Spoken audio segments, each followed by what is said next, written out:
Ang matinding Mm. pagbaha sa Pilipinas ay, hindi lang just simpleng natural disaster katulad nung Hmm. paniniwala natin noon ano, na, Mm.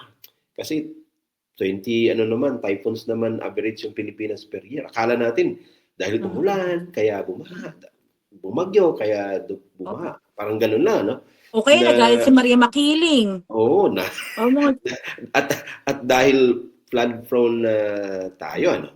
Mm. Pero ito ay nagiging paglabak sa karapatang-pantao sa kapag ang nasira o damage ay pinalala ng kapabayaan ng Estado. Mali Tama. urban planning halimbawa, Mm. lalo't higit korapsyon. Hmm. Kapag may pondo para sa flood control, pero napupunta sa kickback, substandard Mhm. na projects o hindi natatapos na mga infrastruktura, nilalabag ang karapatan ng mamamayan sa Mm. buhay, kaligtasan, sapat o secure, na tirahan at, kabuhayan.